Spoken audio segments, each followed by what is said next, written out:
ayat 25 sampai ayatnya yang 26. Hari ini Pak Pembina, Pak Raziman menentukan tema dengan judul manajemen konflik. Manajemen konflik ya. Mungkin ada yang sudah tahu istilah belum? Nanti sebentar kita akan jelaskan. Kita baca sama-sama ya.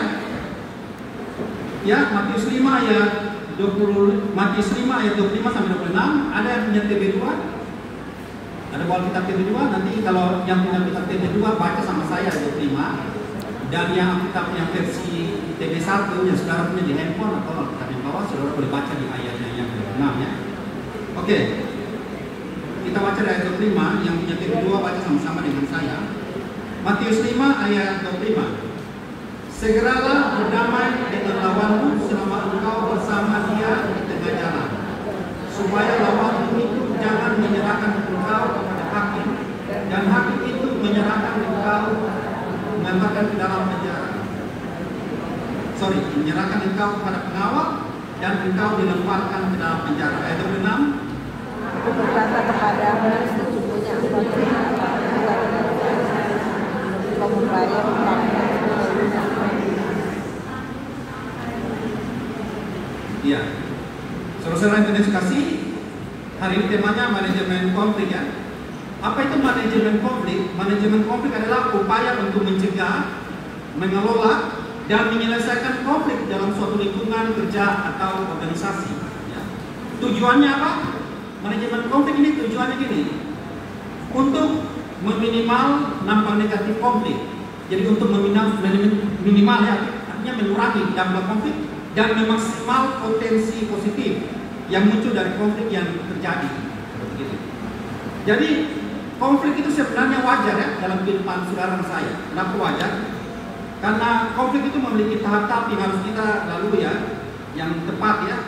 Yaitu di mana ada yang harus kita lakukan pada saat terjadi konflik. Pertama, tindakan mencegah atau menghindari. Bagaimana kita mencegah atau menghindari konflik itu yang harus kita lakukan pada terjadi konflik. Yang kedua, kita mengurangi dampak negatif konflik. Ya.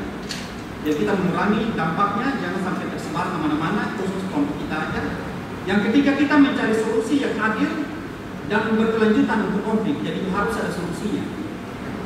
Yang keempat, kita membangun lingkungan kerja yang harmonis dan kolaboratif ya di tengah-tengah konflik yang terjadi sudah ada solusinya. Kemudian dengan demikian bisa meningkatkan produktivitas dan kinerja individu dan tim yang sangat baik ya. Nah, seringkali konflik yang terjadi dalam kehidupan saudara saya, masalah konflik saya dengan suami istri atau dengan orang lain, dengan saudara-saudara lain, atau dengan tetangga, atau dengan lingkungan organisasi. Seringkali saudara dan saya mau bahwa saya harus menang. Saya kalau berdekat sama seseorang, saya harus menang. Saya tidak boleh kalah. Itu seringkali yang terjadi. Ya. Apalagi di kota Medan, di Medan ini kan orang yang umurnya lebih tinggi, lebih lama, lansia, itu jangan coba-coba kamu melawan ya. Saya ini lebih punya pengalaman dari kamu. Sehingga saya pasti menang kalau mau adu pendapat berdekat, saya pasti menang. Tapi tidak selamanya seperti itu ya. Anak tua tidak seperti itu ya. Kalau saudara mau konflik saudara memenangkan, berarti saudara pasti rugi ya. Mungkin ada sesuatu yang saudara keluarkan dalam pertengkaran itu sampai bawa ke pihak kepolisian ya.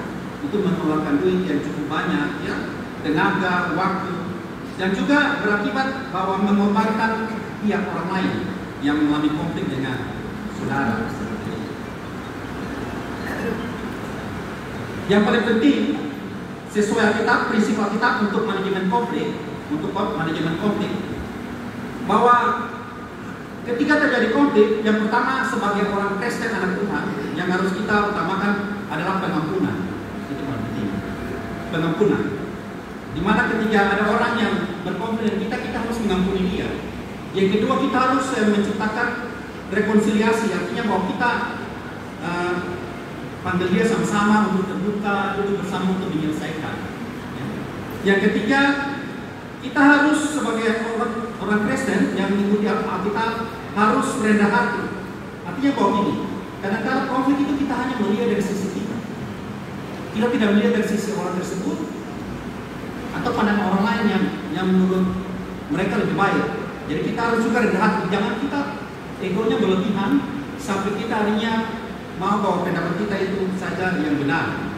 Kemudian yang terakhir, kita upaya untuk menciptakan kedamaian, ya, kedamaian seperti itu. Demikian ya, itu tentang manajemen konflik. Nah, nanti saya juga punya pertanyaan untuk kita diskusi. Bapak Ibu boleh bertanya, dan saya coba menjawab. Ada juga pendeta dari gereja Baptis, nanti sama-sama dengan saya bisa bantu menjawab ya.